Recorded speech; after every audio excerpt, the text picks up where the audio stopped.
것들이었습니다. 온라인을 통해서 진행되기 때문에 이미 저희가 준비할 때부터 예상했던 기술적인 어려움, 그리고 갑작스러운 토네이도로 인해서 몇몇 팀원들이 어려움을 당하게 된 것, 그리고 현지 상황에 맞추어서 강의의 내용과 그리고 방식을 몇 번이고 계속 수정해야만 했던 어려움, 그리고 무엇보다도 교회의 영적인 큰 행사에는 어김없이 등장을 하게 되는 그런 영적인 도전들이 제 마음과 생각을 위축시켰습니다. 하지만 기도하며 강의를 준비할 때, 그리고 말씀을 전할 때 하나님께서는 제 마음을 새롭게 하여 주시고 그리고 새 힘을 주시는 것을 여러 차례 경험하게 되었습니다. 특별히 무엇보다도 하나님께서 제 연약함을 보게 하시고 그리고 하나님만 더 의지하게 하셨습니다. 그리고 제 안에는 어떤 믿을 만한 힘이나 소망의 거리가 전혀 없다는 것을, 그래서 오직 하나님만 나의 힘의 전부라는 것을 실제적으로 고백하게 하셨습니다. 그래서 하나님의 일에 걸림돌이 아닌 통로가 되어서 복음의 능력이, 하나님의 복음의 능력이 그저 저를 통과해서 잘 흘러가기만을 기도하며 감당하게 되었습니다. 그러면서 지금 저희가 금요일마다 지금 계속 보고 있는 그 이사야 말씀에 등장하는 이스라엘 백성들이 떠올랐습니다. 하나님의 백성인 이스라엘은 애초부터 그들이 가진 돈과 힘 그리고 명예로 힘을 삼아 갈 수 있는 사람들이 아닙니다. 그런데 자꾸 그것이 헷갈려서 압도적인 다수로 그들을 둘러싸고 있는 이방 백성들의 살아가는 그 모습을 보고 자신의 그 정체성을 자꾸 착각하게 되었던 것입니다. 그래서 우상을 숭배하고 이방의 강대국을 의지하고 자신의 힘을 의지하게 되었던 것입니다. 그러나 우리 하나님의 백성의 힘과 능력 그리고 소망은 오직 하나님께만 있습니다. 그래서 이 시간 함께 찬양했으면 좋겠는데요. 주님만이 우리의 힘과 능력, 소망이 되십니다. 주님은 우리의 힘의 근원이실 뿐만 아니라 우리가 살아가는 그 힘의 전부이십니다. 이 시간 이러한 고백으로 함께 찬양했으면 좋겠습니다.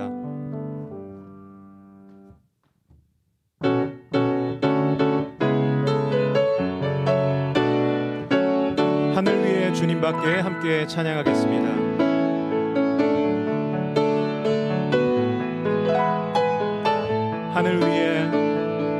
하늘 위에 주님밖에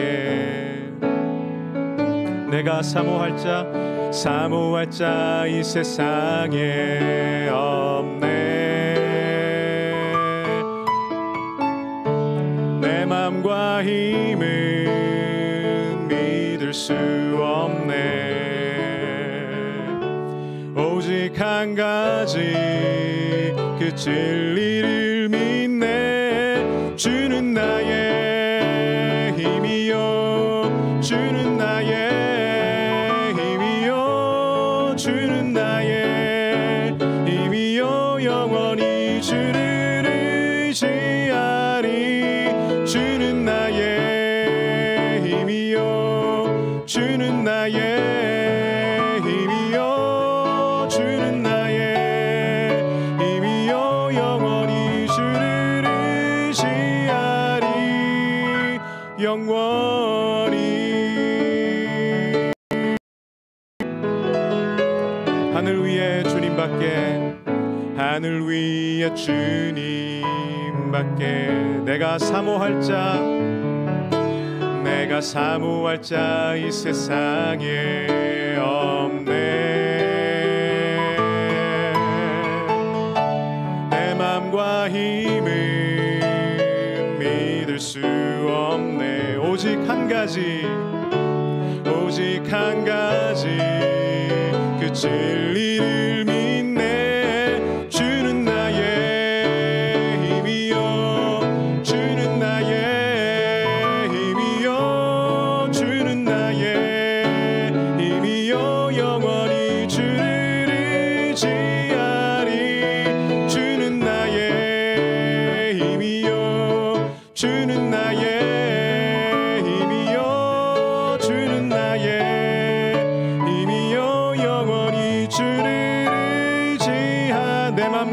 힘은 내 맘과 힘은 믿을 수 없네.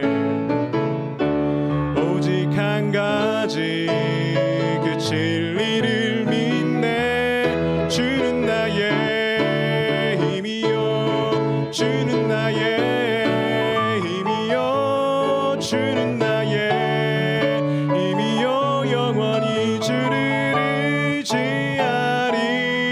주는 나의 힘이요, 주는 나의 힘이요, 주는 나의 힘이요. 영원히 주를 의지하리. 영원히.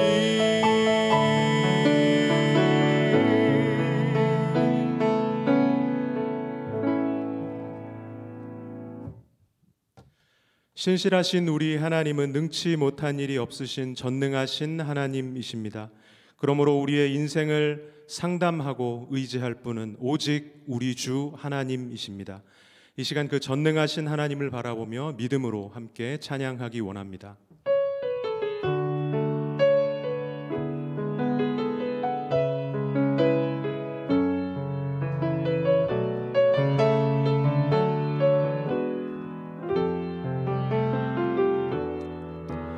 전능하신 나의 주 하나님은 능치 못하실 일 전혀 없네. 우리의 모든 간구도, 우리의 모든 생각도, 우리의 모든 꿈과 모든 소망도 신실하신 나의 주 하나님은 우리의 모든 괴로움 바꿀 수 있네. 불가능한 일 행하시고 죽은 자를 일으키시니 그를 이길 자 아무도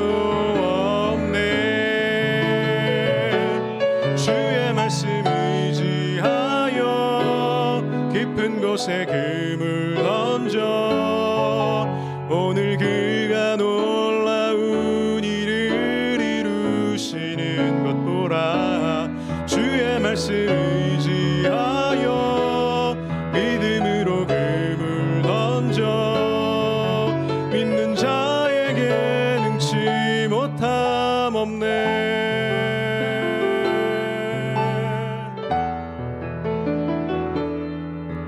전능하신 나의 주 하나님은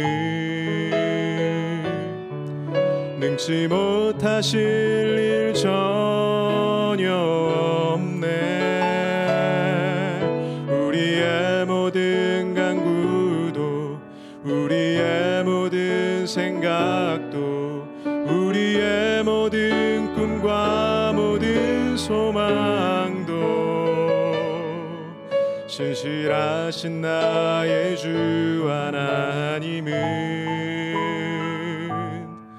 우리의 모든 괴로움 바꿀 수 있네.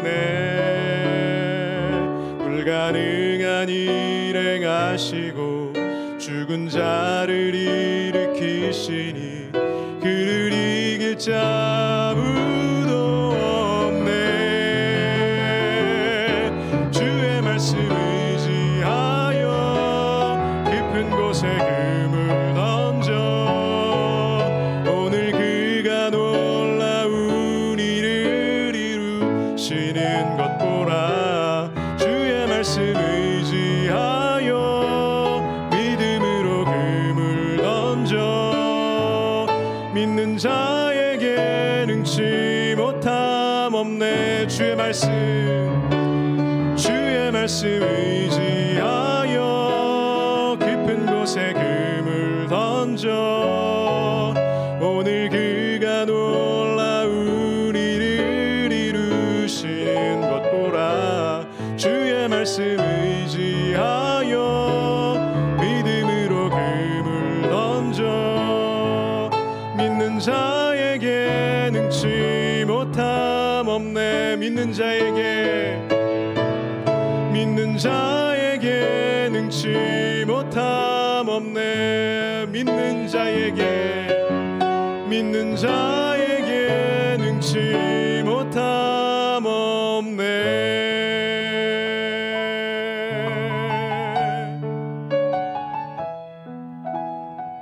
이 시간 함께 기도하기 원합니다.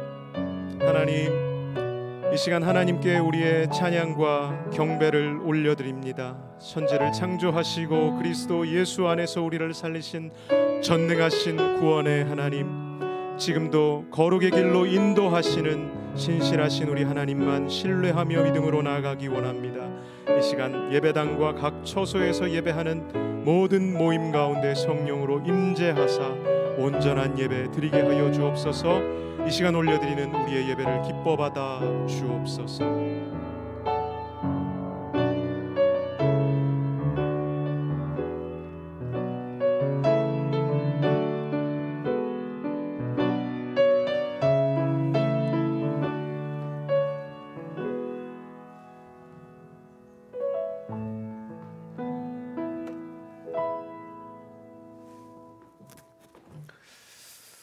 사랑의 하나님, 이 시간도 저희들 주님 앞에 나와 찬양과 경배와 또 예배를 드립니다. 진정 우리의 살아가는 모든 삶 속에서 살아계셔서 우리를 바라보시고 또 인도하시고 보호하시는 주님이신 줄 믿습니다. 우리가 이 시간에 다시 한번 그 하나님을 상기하며 우리가 기쁨으로 주님을 예배하는 이 시간 되기를 원합니다. 세상 많은 사람들이 이 땅을 살아갈 때에 자기의 힘과 능력과 실력을 의지하면서 살아갑니다. 자신의 교만함과 또 무지함과 자신의 자만스러움을 깨닫지 못하고 하나님을 외면하며 살아갑니다. 하나님 앞에 우리가 정말 못난 자요, 연약한 자요, 우리 스스로의 힘과 능력으로 우리가 설 수 없는 자됨을 깨닫는 자는 진정 복된 자임을 우리가 압니다.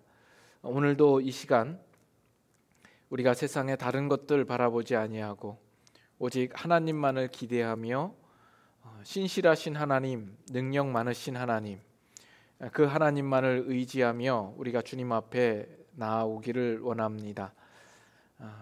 정말 우리의 도움 되시며 힘 되시며 참 능력이 되시는 그 하나님만 다시 한번 바라보는 이 시간 되게 하여 주시옵소서.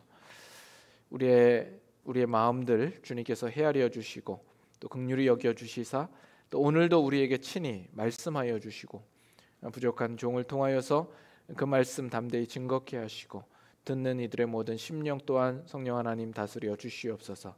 이 한 시간 주님 함께하여 주시는 줄 믿사옵고 예수님의 이름으로 기도드리옵나이다. 아멘. 말씀 봅니다. 이사야서 31장. 이사야 31장 1절에서 9절. 31장은 그렇게 길지 않죠. 9절까지가 한 장입니다. 1절부터 9절까지 같이 교독하도록 하겠습니다.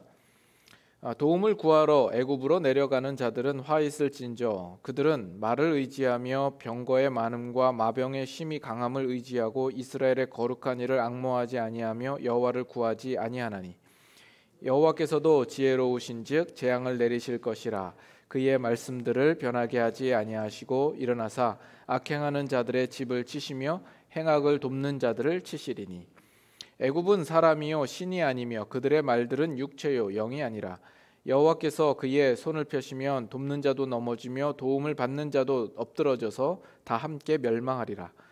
여호와께서 이같이 내게 이르시되 큰 사자나 젊은 사자가 자기의 먹이를 움키고 으르렁거릴 때에 그것을 치려고 여러 목자를 불러왔다 할지라도 그것이 그들의 소리로 말미암아 놀라지 아니할 것이요 그들의 떠들므로 말미암아 굴복하지 아니할 것이라. 이와 같이 나 만군의 여호와가 강림하여 시온산과 그 언덕에서 싸울 것이라. 새가 날개치며 그 새끼를 보호함 같이 나 만군의 여호와가 예루살렘을 보호할 것이라. 그것을 호위하며 건지며 뛰어넘어 구원하리라 하셨느니라. 이스라엘 자손들아, 너희는 심히 거역하던 자에게로 돌아오라. 너희가 자기 손으로 만들어 범죄한 은우상 그 무상을 그날에는 각 사람이 던져버릴 것이며, 아수르는 칼에 엎드러질 것이나 사람의 칼로 말미암음이 아니겠고, 칼에 삼켜질 것이나 사람의 칼로 말미암음이 아닐 것이며, 그는 칼 앞에서 도망할 것이요 그의 장정들은 부욕하는 자가 될 것이라.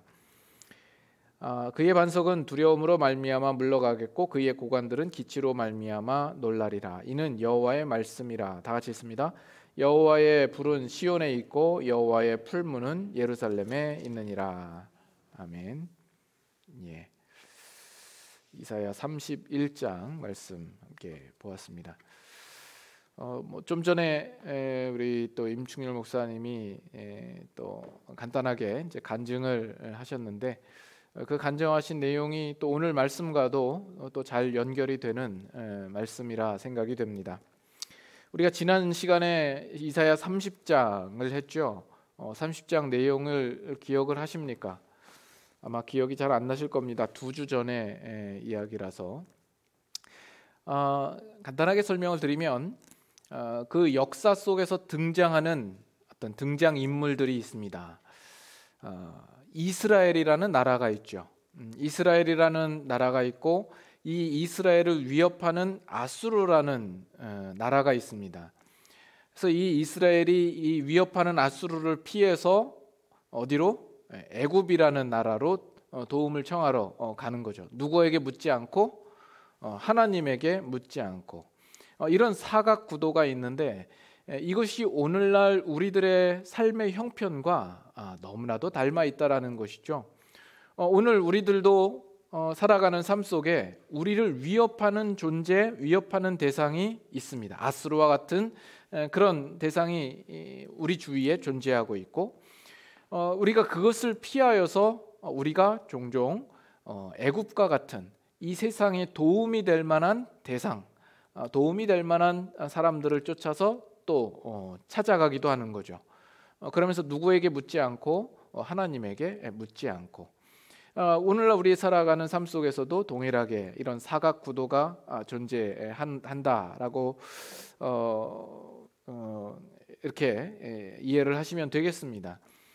그래서 이스라엘 백성의 상황과 우리 상황을 비교하면서 지난 시간에 여러분들과 나누었습니다. 이 31장은 그 내용을 보다 자세하고 길게 설명하고 있는 장입니다. 그래서 당시 이스라엘 이 나라의 상황과 그들의 잘못과 그들의 착각하고 있는 것, 그리고 하나님께서 행하심에 대한 그 내용들이 등장하게 됩니다. 그래서 우리가 지금 이사야를 보면서 계속 우리가 하고 있는 일은 무엇이냐면, 그 당시 이스라엘의 상황과 문제들을 오늘날 우리들의 삶에 비추어 보고 적용하는 것입니다.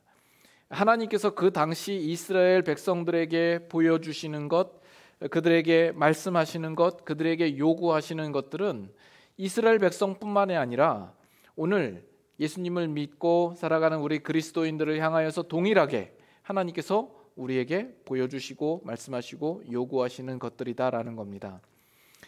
그런데 사실 이 부분이 쉽지가 않습니다.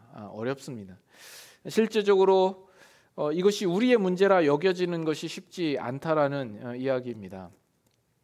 먼저 시간적인 차이가 있죠. 또 문화적인 차이도 있고 공간적인 차이도 있습니다.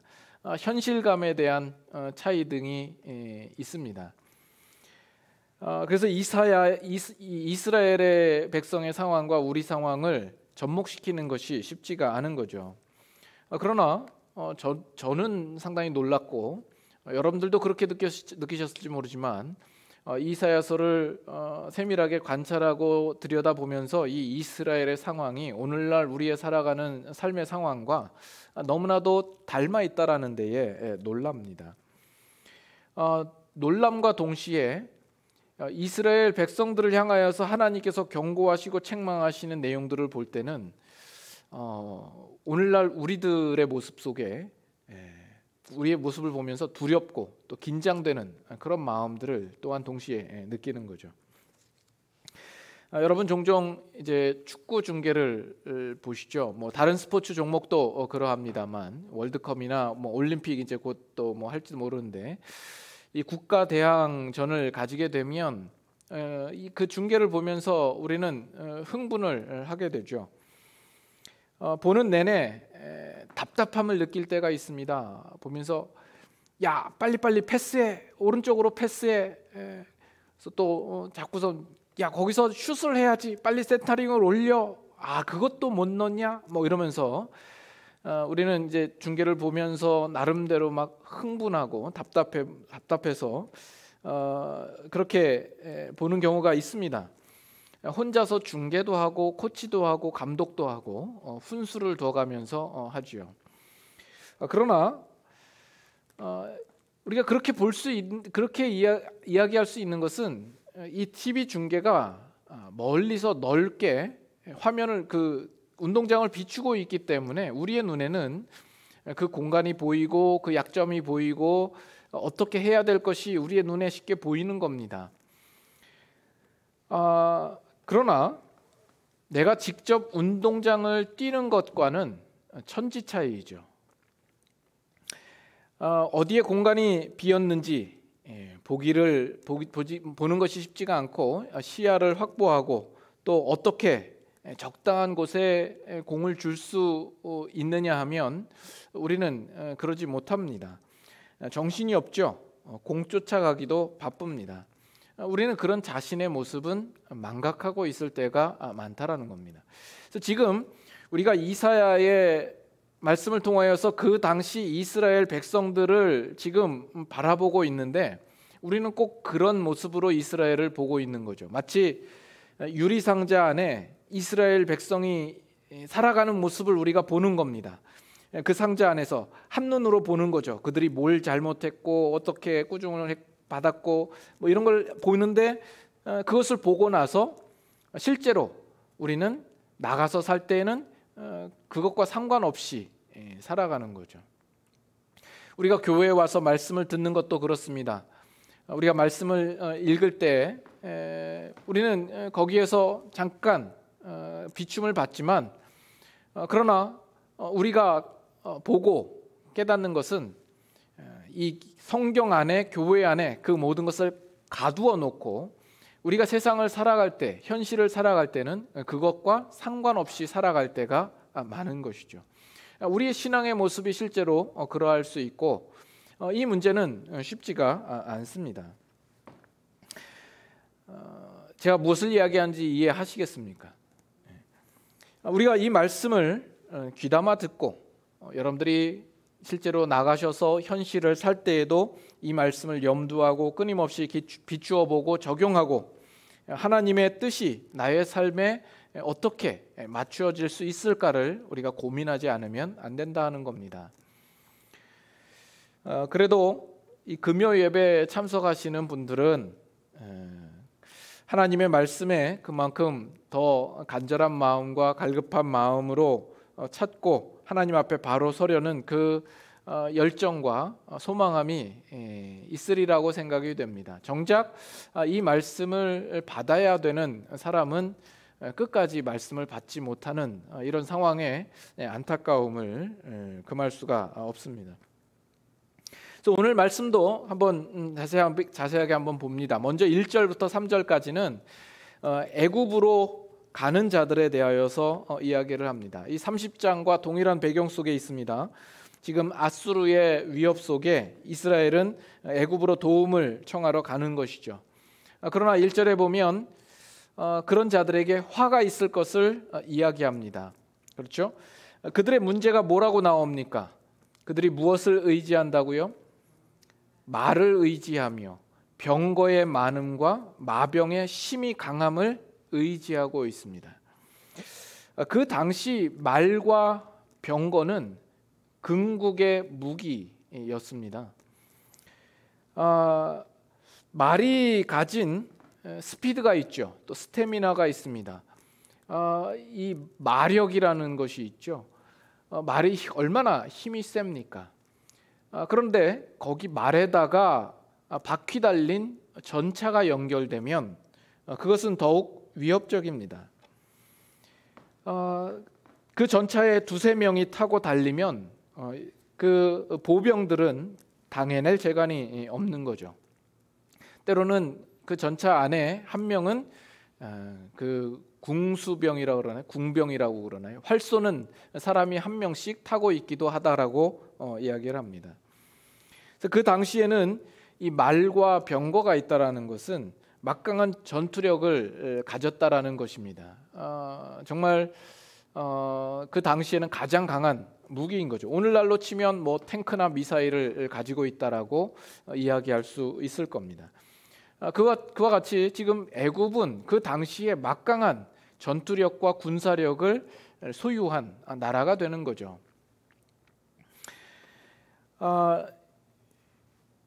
오늘날에 우리의 삶 가운데에도 이 애굽이라는 애굽과 비슷한 존재가 있습니다. 제가 여러 번 언급을 드렸던 것처럼 오늘날 우리들의 삶 가운데에서도 우리가 의지할 만한, 우리의 눈에 보기에 이런 막강한 힘과 파워를 가진 어떤 대상이나 존재가 우리 주위에는 언제나 존재하고 있습니다. 그것이 이 세상을 살아가는 데 있어서는 위협적인 무기가 될 수 있는 것이죠. 옛날에는 그 신앙생활이 상당히 단순했습니다. 그래서 신앙을 평가하는 것도 그리 어렵지 않았습니다. 주일날 가게 문을 여느냐 마느냐, 그거 하나로 그 사람의 신앙이 대충 대부분 이렇게 평가되고 그것이 기준이 되는 때도 있었습니다. 주일날 가게 문 닫고 교회에 나와서 예배드리느냐, 아니면 돈을 벌기 위하여서 가게 문을 열고 예배에 나오지 않느냐 하는 그것이 큰 기준이었습니다.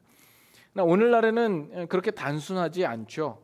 우리가 주일날 대부분 문을 닫고 뭐 일도 안 하고 요즘 뭐 토요일 날도 쉬니까 주일날 나오는 것은 그렇게 어렵지 않습니다.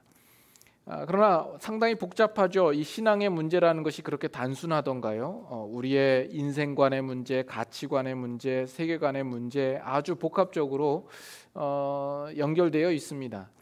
그래서 우리는 내가 정말 신자로서 옳게 서고 있는가를 스스로 가늠하고 점검하는 것이 쉽지 않고 스스로 얼마든지 속일 수도 있고 다른 사람에게 속이기도 하는 그런 신앙이 오늘날에는 얼마든지 있을 수 있습니다.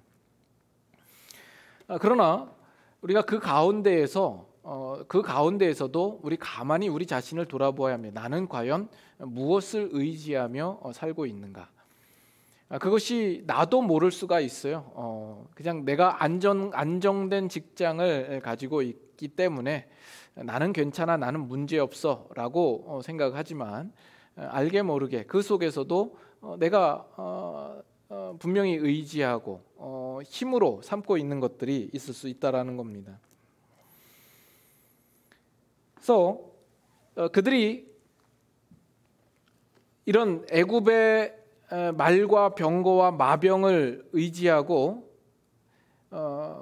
무엇을 하지 않았다라고 이야기를 합니까? 이스라엘의 거룩한 일을 앙모하지 아니하며 여호와를 구하지 아니하였다라고 이야기를 하죠.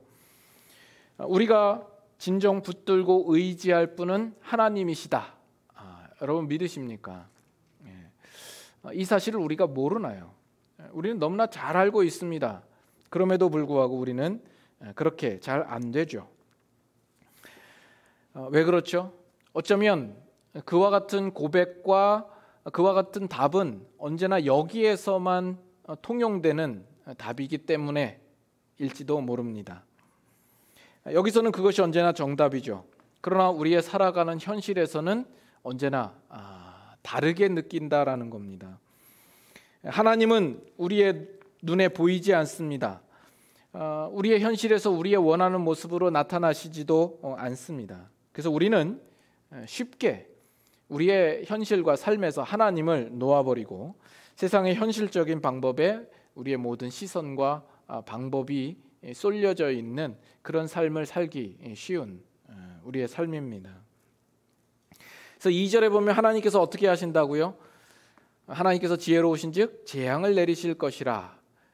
행악하는 자들의 집을 치시며 행악을 돕는 자들을 치시겠다라고 이야기를 합니다. 3절에는 애굽은 사람이요 신이 아니며 그들의 말들은 육체요 영이 아니라. 그들의 한계를 적나라하게 말씀하시고 있는 것이죠. 그러면서 여호와께서 그의 손을 펴시면 돕는 자도 넘어지며 도움을 받는 자도 넘어져서 다 함께 멸망하리라. 여기서 돕는 자는 누구를 가리키겠습니까? 애굽을 가리킬 것이고 도움을 받는 자는 이스라엘이겠죠. 그래서 여호와께서 손을 펴시면 그 모두가 엎드려 멸망하게 된다 하는 겁니다. 다시 말하면 애굽은 하나도 도움이 되지 않는다라는 것이죠. 오직 하나님께만이 참된 힘과 능력과 승리를 가져다 주시는 유일한 분이시다라는 겁니다. 특별히 이제 이 말씀을 보면서 주목하게 되는 구절이 이 부분입니다. 여호와께서 그의 손을 펴시면 하는 겁니다. 성경에 이 표현이 의외로 많이 나옵니다. 지금 여기서는 여호와의 손이 애굽의 말과 마병과 병거보다 크시다 하는 의미 아니겠습니까? 이사야 안에서도 그와 같은 표현이 나옵니다. 잠깐 찾아보죠. 이사야 9장으로 한번 가볼까요? 이사야 9장 12절입니다. 이사야 9장 12절. 자, 앞에는 아람 사람이요 뒤에는 블레셋 사람이라. 그들이 모두 입을 벌려 이스라엘을 삼키리라. 다 같이 읽습니다. 그럴지라도 여호와의 진노가 돌아서지 아니하며 그의 손이 여전히 펴져 있으리라. 이야기를 하죠. 17절 봅니다. 17절. 예. 맨 뒤에 맨 마지막에 볼까요? 다 같이 한번 읽습니다. 그럴지라도 여호와의 진노가 돌아서지 아니하며 그의 손이 여전히 펴져 있으리라. 21절도 봅니다. 므낫세는 에브라임은 므낫세를 먹을 것이요 또 그들이 합하여 유다를 치리라. 다 같이 그럴지라도 여호와의 진노가 돌아서지 아니하며 그의 손이 여전히 펴져 있으리라. 여호와의 손이 그대로 펴져 있음으로 말미암아 그들을 향한 진노가 계속될 것을 이야기하시고 있는 것이죠. 그 손은 어떤 경우에는 심판의 손길이 되기도 하고 어떤 경우에는 구원의 손길이 되기도 합니다. 우리가 몇 달 전에 우리 다락방 모임에서 나눌 때에 이런 하나님의 여호와의 손에 대한 부분들이 나온 적이 있습니다. 기억나시나요? 우리가 사무엘상을 우리가 계속 보는 가운데 이스라엘 백성들이 블레셋과의 전투에서 그 전투에서 불리해지자 하나님의 법궤를 가지고 나가죠. 그리고 그 법궤를 블레셋에게 빼앗기고 이스라엘은 패하게 됩니다. 이 블레셋 사람들이 그 법궤를 가져다가 어디다가 가져다 놓죠? 다곤신이 있는 신전에다가 같이 모셔 놓는 거죠. 그리고 나서 다음 날 일어나 보니까 이 다곤신이 땅에다가 얼굴을 받고 있는 겁니다. 다시 세워놨는데 또 다음 이튿날 보니까 이 다곤신이 목이 부러져 있고 두 손이 잘려져서 끊어져서 나뒹굴고 있는 그 모습이 나온 겁니다. 그것을 의미하는 것이 이 다곤신은 이제 손이 없으니까 도울 어떤 힘이 없는 것이죠. 그 신이라는 것은 전혀 힘과 도움을 줄 수 있을 만한 신이 아니다라는 겁니다. 근데 그 나타난 같은 본문 속에서 여호와의 손에 대한 그 단어가 계속해서 반복해서 등장하는 것을 보게 됩니다. 여호와의 손이 미치사 그 땅에 전염병이 돌게 되고 그 지방 사람들이 망하게 되었더라 하는 내용들이 한 3번에 걸쳐서 계속 나오고 여호와의 손이 계속 언급되고 있는 것을 보게 됩니다. 그 모든 역사 속에서 힘을 가지시고 그 역사를 이루어 가시고 능히 악한 자들을 멸하시는 그 능력은 오직 하나님에게만 속해 있다라는 그것을 여호와의 손으로 표현하고 있는 것을 보게 됩니다. 우리가 잘 아는 기사를 또 볼까요? 출애굽기를 한번 볼까요? 출애굽기 14장. 출애굽기 14장 9절입니다. 참 재밌습니다. 이 14장 9절 한번 보세요. 14장 9절. 애굽 사람들과 바로의 말들, 병거들과 그 마병과 그 군대가 그들의 뒤를 따라 바알스본 맞은편 비하이롯 곁 해변 그들이 장막 친 데에 미치니라. 어떤 상황인지 아시겠죠? 이스라엘 백성들이 출애굽을 하는 상황인데 그 애굽 군대가 이 이스라엘 백성들을 추격하고 있는 상황입니다.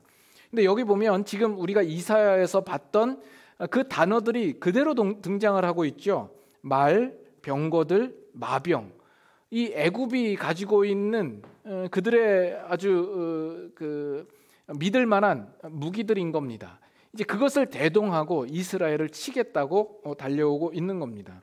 그 상황에서 이스라엘 백성들은 기겁을 하죠. 10절 보시면 바로가 가까이 올 때 이스라엘 자손이 눈을 들어본즉 애굽 사람들이 자기들 뒤에 이른지라 이스라엘 자손이 심히 두려워하여 여호와께 부르짖고 그들이 모세에게 이르되 애굽에 매장지가 없어서 당신이 우리를 이끌어내어 이 광야에서 죽게 하느냐 어찌하여 당신이 우리를 애굽에서 이끌어내어 우리에게 이같이 하느냐. 이스라엘 백성들이 난리가 났습니다. 두려워하고 당황하고 있습니다. 그럴 때 모세가 뭐라고 이야기를 하죠? 우리가 잘 아는 13절 14절 말씀 보면 너희는 두려워하지 말고 가만히 있어서 여호와께서 오늘날 너희를 위하여 행하시는 구원을 보라. 너희가 오늘 본 애굽 사람을 영원히 다시 보지 아니하리라. 여호와께서 너희를 위하여 싸우시리니 너희는 가만히 있을지니라. 이렇게 말씀합니다. 그리고 하나님께서 뭐라고 말씀하시냐면 16절 보면 지팡이를 들고 손을 바다 위로 내밀어 그것이 갈라지게 하라. 이스라엘 자손이 바다 가운데서 마른 땅으로 행하리라. 자, 모세에게 지팡이를 들고 손을 바다 위로 내밀라라고 이야기를 합니다. 이 모세가 지팡이를 들고 손을 바다 위로 내밀면 그 나타나는 이적이 모세가 행하는 것입니까? 아니죠. 하나님께서 행하시는 것이죠. 지금 이것은 하나님께서 행하시는 일을 모세가 보이는 행동으로 나타내 보이시는 것이죠. 하나님은 실제로 그 상황 가운데에서 형상으로 나타나시거나 보이시지 않습니다. 그러나 지금 모세에게 이와 같은 행위를 명하심으로써 모세가 행하는 이 행위는 마치 하나님께서 행하시는 어떤 하나의 형상을 대신하고 있는 그런 모양이 되는 겁니다. 그래서 21절을 보세요. 21절에 모세가 바다 위로 손을 내밀매 여호와께서 이렇게 나오죠. 결국 이 일들은 여호와께서 하시는 것입니다. 근데 모세가 손을 내미는 그 일을 통하여서 하신다라는 것은 바로 이 일은 마치 하나님께서 그 손을 내미시는 것과 같은 것이죠. 그래서 어떻게 됩니까? 결국 애굽의 모든 말과 마병과 병거들이 홍해에 수장되는 그 결과가 나타나게 되는 것이죠. 놀라운 사건 아닙니까? 자, 그런데 재미있는 것은 지금 이사야에서는 이스라엘 백성들이 어떻게 반응을 하고 있는 겁니까? 지금 이 출애굽 역사 속에서는 하나님께서 이스라엘 백성들을 출애굽을 시키시고 애굽의 모든 위협하는 자들을 홍해에 수장시킵니다. 이것이 이스라엘 백성들의 구원의 역사입니다. 이스라엘 백성들이 이 사실을 누구보다 잘 알고 있었을 겁니다.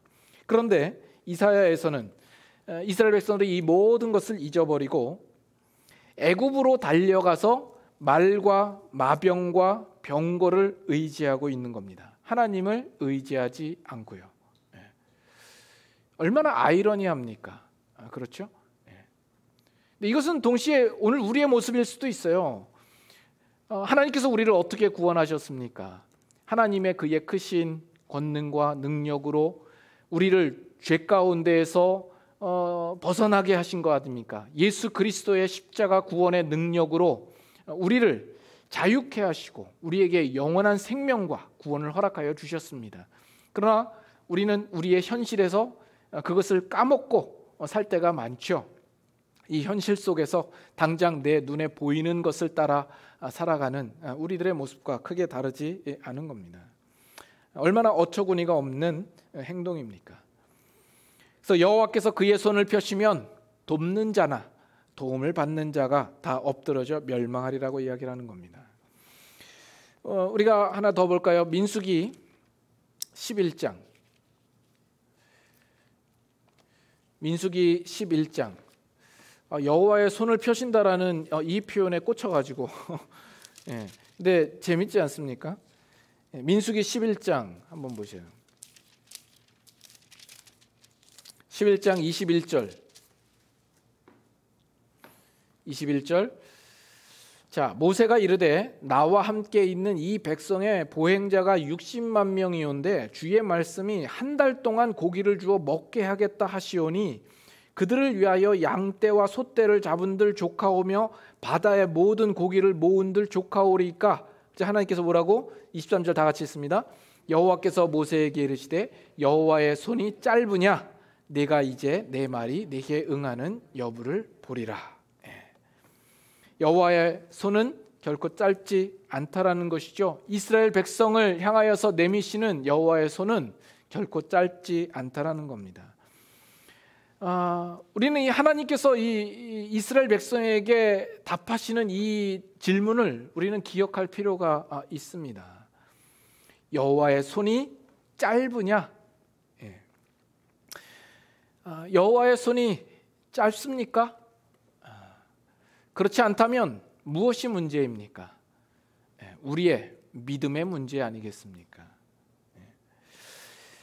이사야서 59장, 이제 이사야서 다시 갑니다. 이사야서 59장 한번 보겠습니다. 이사야 59장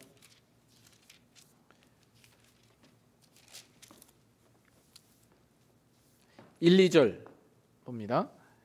여기서도 1절에 뭐라고 나와요? 여호와의 손이 짧아 구원하지 못하심도 아니요 귀가 둔하여 듣지 못하심도 아니라. 2절 다 같이 읽습니다.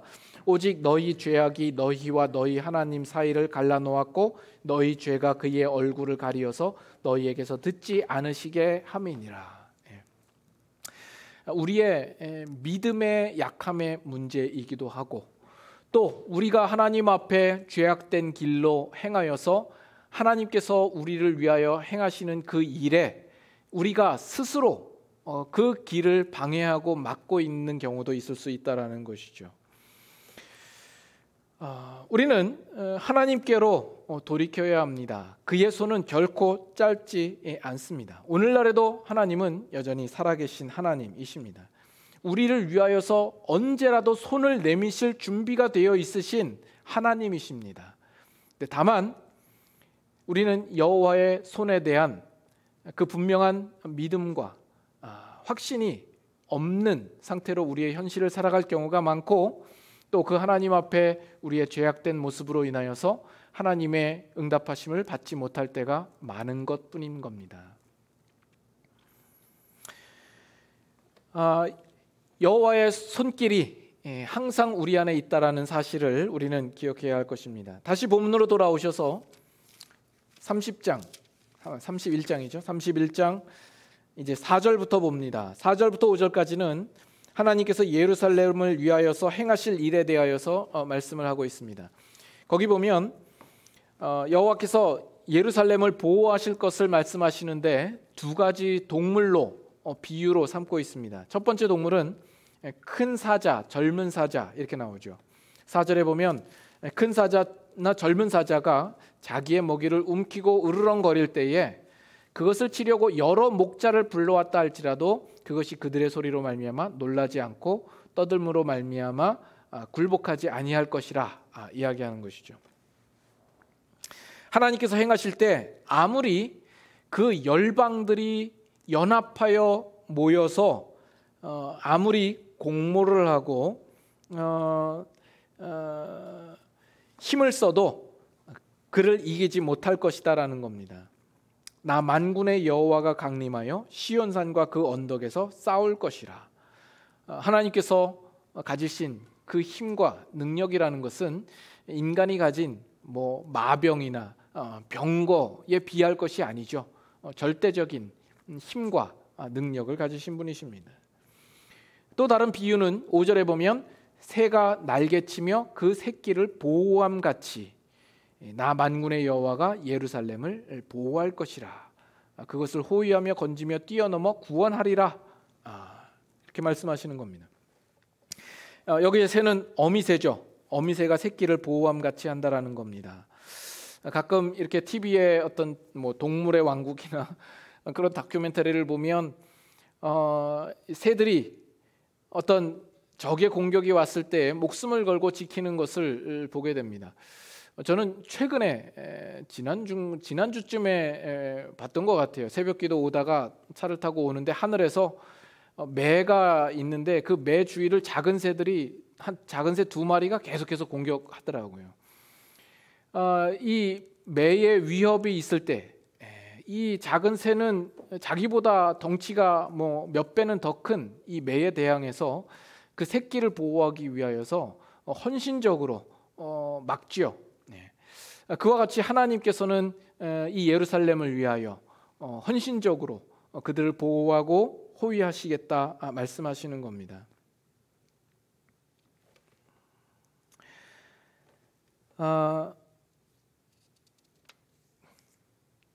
그렇죠? 그래서 6절과 7절도 한번 봅니다. 6절과 7절은 그래서 이스라엘 백성들에게 촉구하는 내용입니다. 이스라엘 자손들아 너희는 심히 거역하던 자에게로 돌아오라 하는 것이죠. 하나님께서 어떠한 분이신가 하는 것을 그들에게 보이고 말씀하고 이제는 너희가 돌아와야 할 것이다 라는 겁니다. 주 대신 하나님께 대하여 거스르는 그 일을 그치고 이제 하나님께 순종하는 길로 돌아오라 하는 것이죠. 그러면서 7절에 보면 너희가 자기 손으로 만들어 범죄한 은우상, 금우상을 그날에는 각 사람이 던져버릴 것이며 라고 나옵니다. 자기 손으로 얼마나 공을 들이고 정성을 다하여 만들었겠습니까?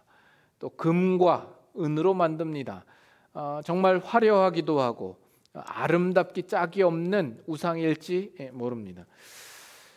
우리 한국 사람에게 익숙한 것은 그 불교의 불상이죠. 얼마나 그 불교 신자들이 열정과 정성과 공을 들여서 그 불상을 만들겠습니까? 그 산 전체를 깎아서 그 불상의 모양을 만들기도 하고 또 금으로 도금해서 금을 입혀서 얼마나 귀하게 아름답게 그 불상을 만드는지 모릅니다. 그러나 그날이 되면 각 사람이 던져버릴 것이라고 이야기를 합니다. 왜 그것을 던져버릴까요? 하나는 그날의 이스라엘 백성들이 이제 마음을 돌이키고 하나님께 돌아올 것이기 때문에 그 우상들을 버릴 수 있겠죠. 또 한 가지는 그들이 아무리 공을 들이고 화려하고 아름답다 할지라도 인간의 죄악된 손으로 만든 우상이 그날에는 그들에게 아무런 도움도 안 되는 것을 그들이 알게 되기 때문에 그렇습니다. 자신들의 삶과 죽음의 기로에 섰을 때에 그 우상은 자신들에게 아무런 도움이나 힘도 주지 못한다라는 것을 그때에는 깨닫게 될 수밖에 없을 것이기 때문입니다. 살아계신 하나님과 이 우상을 비교할 수 없다라는 것을 깨닫게 되는 것이죠. 그 우상들은 아무리 인간이 자기 손으로 공을 들여 만들고 금과 음으로 씌웠다 할지라도 무용지물이 되고 고철덩어리가 되고 그저 나무 토막에 불과한 것이 되는 겁니다. 그래서 8절 9절 보면 아수르는 결국엔 멸망할 것에 대하여서 이야기를 하죠. 뭐라고 그러냐면 칼에 엎드러질 것이나 사람의 칼로 말미암지 않겠다라고 이야기를 해요.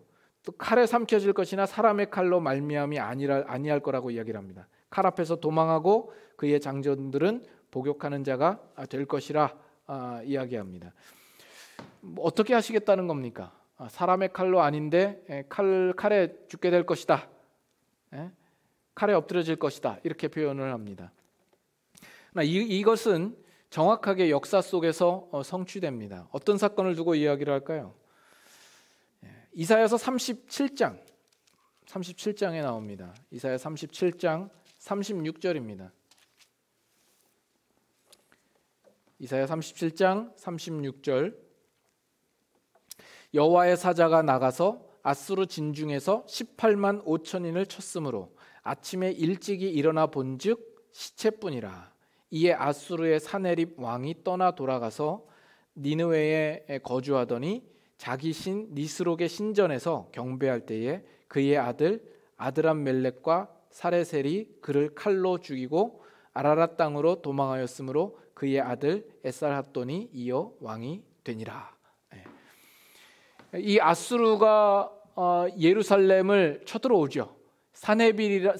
사네립이라는 이 아수르의 왕이 와서 예루살렘 성을 완전히 포위했습니다. 이 사실을 알고 놀라죠.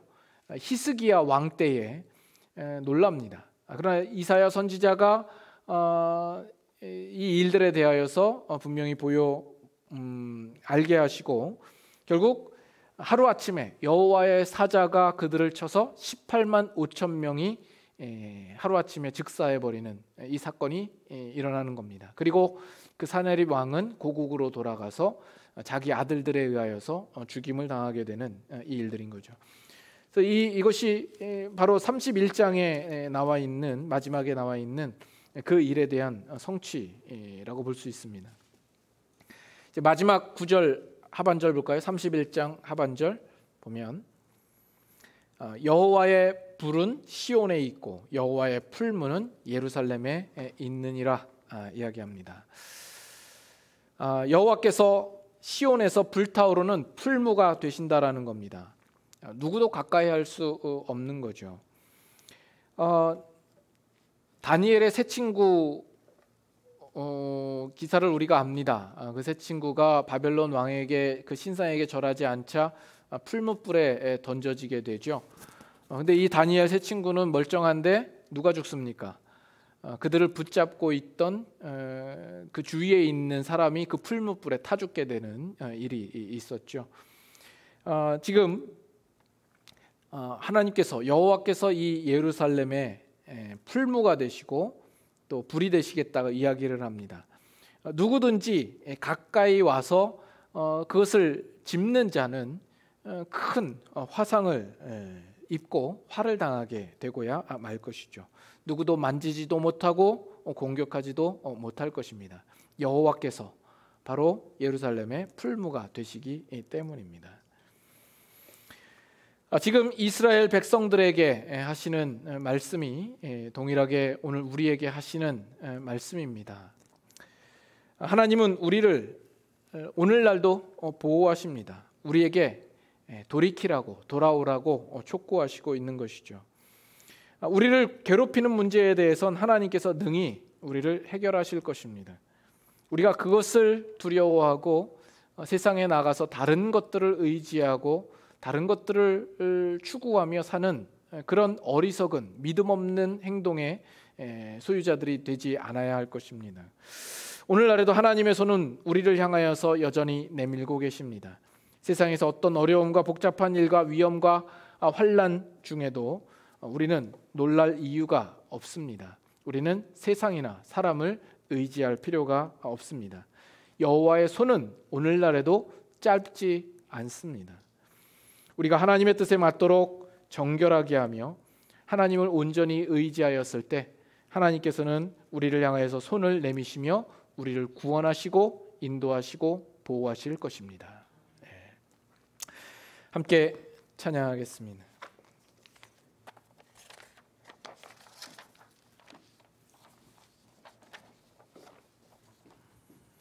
세상의 유혹 시험이 오늘 말씀을 생각하면서 오늘 우리의 살아가는 삶의 현장 가운데서도 하나님은 여전히 살아계시고 이스라엘 백성들에게 약속하셨던 대로 또 그들을 구원하셨던 그 역사 그대로 오늘날에도 행하시고 일하시는 하나님이신 줄을 우리가 분명히 고백할 수 있기를 바랍니다.